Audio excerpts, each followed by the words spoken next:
ನಮ್ಮ ಕರಾವಳಿ ಕರ್ನಾಟಕದ ವಿಶೇಷ ಸಾಂಪ್ರದಾಯಿಕ ಅರ್ಶಿನದೆಲೆ ಕಡುಬಿನ ರೆಸಿಪಿನ ಶೇರ್ ಮಾಡ್ತಾ ಇದ್ದೀನಿ ಇವತ್ತು.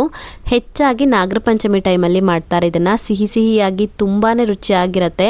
ಇದರ ಸುವಾಸನೆಗೆ ಇದರ ರುಚಿಗೆ ಮನ ಸೋಲ್ದೇ ಇರೋರೇ ಇಲ್ಲ ಅಂತ ಹೇಳ್ಬೋದು. ಎಲ್ರಿಗೂ ನಮಸ್ಕಾರ, welcome back to Sandhya Shetty's kitchen. ಇವತ್ತಿನ ವಿಡಿಯೋದಲ್ಲಿ ರುಚಿಯಾಗಿ ಸಿಹಿ ಸಿಹಿಯಾಗಿರುವಂಥ ಅರ್ಶಿನದೆಲೆ ಕಡುಬನ್ನು ಯಾವ ಥರ ಮಾಡೋದಂತ ನೋಡೋಣ. ಅರ್ಶಿನದೆಲೆ ಕಡುಬು ಮಾಡೋದಕ್ಕೆ ನಾನಿಲ್ಲಿ 10 ಅರ್ಶಿನದೆಲೆಗಳನ್ನು ಚೆನ್ನಾಗಿ ತೊಳೆದು ಒರೆಸಿಟ್ಕೊಂಡಿದ್ದೀನಿ. ಹಾಗೆಯೇ 2 ಲೋಟ ಆಗುವಷ್ಟು ಅಕ್ಕಿನ ನೆನೆಯೋದಕ್ಕೆ ಹಾಕಿದ್ದೀನಿ. ಅಕ್ಕಿನ ಕಮ್ಮಿ ಅಂದರೆ 4 ರಿಂದ 5 ಅವರ್ ಆದ್ರೂ ನೆನೆಸ್ಕೊಳ್ಬೇಕು. ಅಕ್ಕಿನ ಜಾಸ್ತಿ ಹೊತ್ತು ನೆನೆಸ್ಕೊಂಡಷ್ಟು ಕಡುಬು ಸಾಫ್ಟಾಗಿ ರುಚಿಯಾಗಿ ಬರುತ್ತೆ. ಅಕ್ಕಿ ನೆನೆದಾದ ನಂತರ ಅದನ್ನ ಇವಾಗ ಮಿಕ್ಸಿ ಜಾರಿಗೆ ಹಾಕ್ಕೊಳ್ತಾ ಇದ್ದೀನಿ ರುಬ್ಬೋದಕ್ಕೆ. ಅಕ್ಕಿಯಿಂದ ನೀರನ್ನು ತೆಗೆದುಬಿಟ್ಟು ಬರೀ ಅಕ್ಕಿ ಮಾತ್ರ ಹಾಕ್ಕೊಳ್ಳಿ. ಹಾಗೆಯೇ ಇದಕ್ಕೆ 1 ಕಪ್ ಆಗುವಷ್ಟು ತೆಂಗಿನಕಾಯಿ ತುರಿ ಹಾಕ್ಕೊಳ್ತಾ ಇದ್ದೀನಿ. ಇದಕ್ಕೆ ನಾನು ಅರ್ಧ ತೆಂಗಿನಕಾಯಿ ಯೂಸ್ ಮಾಡಿದ್ದೀನಿ. ಹಾಗೆಯೇ ರುಚಿಗೆ ತಕ್ಕಷ್ಟು ಉಪ್ಪನ್ನು ಹಾಕ್ಕೊಳ್ಬೇಕು. ಉಪ್ಪನ್ನು ಇವಾಗ ಹಾಕ್ಕೊಂಡ್ರೂ ಪರವಾಗಿಲ್ಲ, ಅಥವಾ ಹಿಟ್ಟು ರುಬ್ಬಿ ಆದ ನಂತರ ಮಿಕ್ಸ್ ಮಾಡಿಕೊಂಡ್ರೂ ಪರವಾಗಿಲ್ಲ. ಇವಾಗ ಇದಕ್ಕೆ ಅರ್ಧ ಲೋಟ ಆಗುವಷ್ಟು ನೀರನ್ನು ಹಾಕ್ಕೊಂಡು ನುಣ್ಣಗೆ ರುಬ್ಕೊಳ್ಬೇಕು. ಜಾಸ್ತಿ ಗಟ್ಟಿ ರುಬ್ಕೊಳ್ಬೇಕು, ತೆಳು ಮಾಡ್ಕೊಳ್ಬಾರ್ದು. ಸೊ ನೋಡಿ, ಇಷ್ಟು ದಪ್ಪ ರುಬ್ಕೊಳ್ಬೇಕು. ನಾನು ರುಬ್ಬಿ ತೊಗೊಂಡು ಬಂದಿದ್ದೀನಿ, ಇಲ್ಲಾಂದರೆ ಎಲೆಗೆ ಹಾಕೋದಕ್ಕೆ ಕಷ್ಟ ಆಗುತ್ತೆ. ಇವಾಗ ಇಲ್ಲಿ ಒಂದು ಬೌಲ್ಗೆ 1 ಕಪ್ ಆಗೋಷ್ಟು ಬೆಲ್ಲ ಹಾಕ್ಕೊಳ್ತಾ ಇದ್ದೀನಿ. 1 ಕಪ್ ಬೆಲ್ಲಕ್ಕೆ 2 ಕಪ್ ಆಗೋಷ್ಟು ಕಾಯಿ ತುರಿನ ಹಾಕ್ಕೊಳ್ಬೇಕು. ಕೆಲವೊಬ್ಬರು ಬೆಲ್ಲ ಜಾಸ್ತಿ ಹಾಕ್ಕೊಂಡು ಕಾಯಿ ಸ್ವಲ್ಪ ಕಮ್ಮಿ ಹಾಕೋತಾರೆ. ನನಗಿಲ್ಲಿ ಕಾಯಿ ಜಾಸ್ತಿ ಇರುವಂಥ ರುಚಿನೇ ಇಷ್ಟ ಆಗುತ್ತೆ. ಹಾಗೆಯೇ 1/4 ಚಮಚ ಆಗೋಷ್ಟು ಏಲಕ್ಕಿ ಪುಡಿ ಹಾಕ್ಕೊಂಡಿದ್ದೀನಿ. ಏಲಕ್ಕಿ ಪುಡಿ ಆಪ್ಷನಲ್ಲು, ಬೇಕಿದ್ದರೆ ಹಾಕೋಬೋದು. ಸ್ವಲ್ಪ ಉಪ್ಪು ಹಾಕ್ಕೊಳ್ಬೇಕು. 1/4 ಟೀ ಸ್ಪೂನ್ ಆಗುವಷ್ಟು ಉಪ್ಪನ್ನು ಹಾಕ್ಕೊಂಡಿದ್ದೀನಿ. ಸೊ ಸಿಹಿಗೆ ಸ್ವಲ್ಪ ಉಪ್ಪಿನ ರುಚಿ ಇದ್ದರೆ ಇನ್ನೂ ಕೂಡ ಚೆನ್ನಾಗಾಗತ್ತೆ. ಇದನ್ನ ಇವಾಗ ಚೆನ್ನಾಗಿ ಮಿಕ್ಸ್ ಮಾಡ್ಕೊಳ್ಳೋಣ. ಕಾಯಿ ಬೆಲ್ಲನ ಚೆನ್ನಾಗಿ ಮಿಕ್ಸ್ ಮಾಡ್ಕೊಳ್ಬೇಕು. ನಾವು ಕ್ಲೀನ್ ಮಾಡಿ ಇಟ್ಕೊಂಡಿರುವಂಥ ಒಂದೊಂದೇ ಅರ್ಶಿನದೆಲೆಗೆ ಫಸ್ಟಿಗೆ ಹಿಟ್ಟನ್ನು ಸ್ಪ್ರೆಡ್ ಮಾಡಿಬಿಟ್ಟು ನಂತರ ಅದರ ಮೇಲೆ ಕಾಯಿ ಬೆಲ್ಲನ ಹಾಕಬೇಕು. ಈ ಥರ ಹಿಟ್ಟನ್ನು ಸಾರಿಸ್ಬೇಕು ಅರ್ಶಿನದೆಲೆ ಮೇಲೆ. ಸೈಡಲ್ಲಿ ಸ್ವಲ್ಪ ಜಾಗ ಬಿಟ್ಬಿಟ್ಟು ಮಧ್ಯಕ್ಕೆ ಮಾತ್ರ ಈ ಥರ ಉದ್ದಕ್ಕೆ ಸಾರಿಸ್ಕೊಳ್ಳಿ. ಹಿಟ್ಟನ್ನು ಆದಷ್ಟು ತೆಳುವಾಗಿ ಸಾರಿಸ್ಕೊಳ್ಳಿ.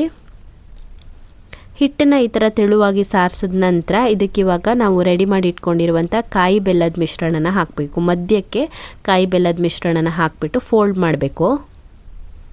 ಒಂದು ಅರ್ಧ ಮುಷ್ಟಿ ಆಗೋಷ್ಟು ತಗೊಳ್ಳಿ ಕಾಯಿ ಬೆಲ್ಲನ. ಎಷ್ಟು ಹಿಡಿಯುತ್ತೋ ಅಷ್ಟು ತಗೊಳ್ಳಿ. ಎಲೆ ದೊಡ್ಡದಾದರೆ ಸ್ವಲ್ಪ ಜಾಸ್ತಿ ಹಿಡಿಯುತ್ತೆ. ನೋಡಿ, ಕಾಯಿ ಬೆಲ್ಲನೂ ಕೂಡ ಈ ಥರ ತೆಳುವಾಗಿ ಹಿಟ್ಟಿನ ಮೇಲೆ ಸಾರಿಸ್ಬಿಟ್ಟು ಇವಾಗ ಎಲೆನ ಫೋಲ್ಡ್ ಮಾಡಬೇಕು. ಮಧ್ಯಕ್ಕೆ ಫೋಲ್ಡ್ ಮಾಡಬೇಕು. ಈ ಥರ ಫೋಲ್ಡ್ ಮಾಡಿದಾಗ ಅದು ಸೈಡಲ್ಲಿ ಹಿಟ್ಟು ಉಳ್ಕೊಂಡಿರುತ್ತಲ್ವ, ಸರಿಯಾಗಿ ಸೀಲ್ ಆಗಿಬಿಟ್ಟು ಅಂಟ್ಕೊಳ್ಳುತ್ತೆ 2 ಕಡೆಗೆ. ಇದೇ ಥರ ಎಲ್ಲ ಎಲೆಗಳಿಗೂ ಕೂಡ ಹಿಟ್ಟನ್ನು ಹಾಕಿಬಿಟ್ಟು ಮಧ್ಯಕ್ಕೆ ಕಾಯಿ ಬೆಲ್ಲನ ಹಾಕಿಬಿಟ್ಟು ಫೋಲ್ಡ್ ಮಾಡಿ ರೆಡಿ ಮಾಡಿ ಇಟ್ಕೊಳ್ಳಿ.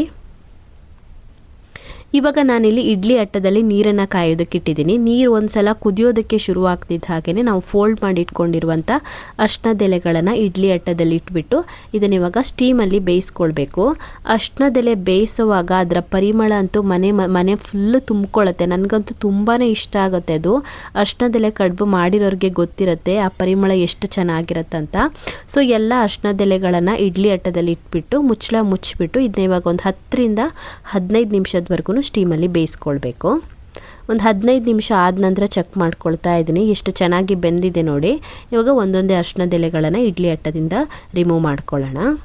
ಸ್ವಲ್ಪ ತಣ್ಣದಾದ ನಂತರ ಚೆಕ್ ಮಾಡ್ಕೊಳ್ಳೋಣ. ಇದನ್ನು ಓಪನ್ ಮಾಡಿಬಿಟ್ಟು ನೋಡಿ ಎಷ್ಟು ಪರ್ಫೆಕ್ಟಾಗಿ ಬಂದಿದೆ ನೋಡಿ. ನನಗಂತೂ ತುಂಬಾ ಇಷ್ಟ ಆಗುತ್ತೆ ಇದು ಅರ್ಶಿನದೆಲೆ ಕಡುಬು.